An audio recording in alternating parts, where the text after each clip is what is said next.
Krajnji rok za ispunjavanje zaključaka mirenja je 31. kolovoza. Ako se dotad ne postigne dogovor, Libertas ide u štrajk 1. rujna. Zaključeno je to nakon sastanka održanog u Dubrovačkoj remizi na kojem su uz direktore i predstavnika radničkog vijeća i sindikata sudjelovali načelnici i zamjenici načelnika svih općina koje imaju udjela u vlasništvu tvrtke, kao i predstavnici grada i županije. Iako je bila najavljena rasprava o novim kriterijima izračuna subvencija koje bi općine trebale plaćati Libertasu, razgovaralo se o povećanju cijena prijevoza za školsku djecu, jer Prometni fakultet još nije završio naručenu studiju. Rok 31. kolovoza, kad bi se jedinstveni kriterij trebao usvojiti, primit će se kraju, a dogovora ni prijedloga još nema. Razočarani smo, jednostavno vraća se ponovo daleko unazad.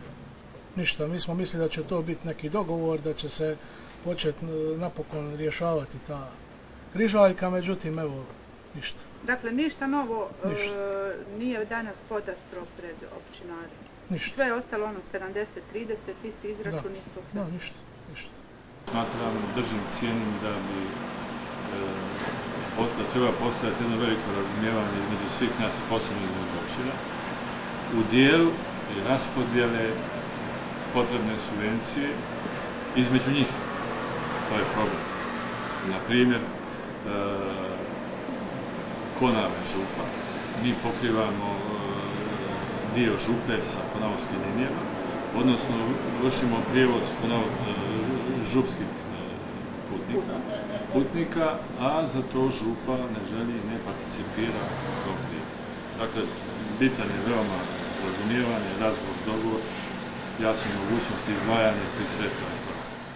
Na ovaki način, koliko ja smatram da ne može doći do dogovora, na ovaki način. Tražili smo izvješće komisije iz Zagreba, ali direktor je rekao da još nisu gotovi nalazi, da će ih obavijestiti.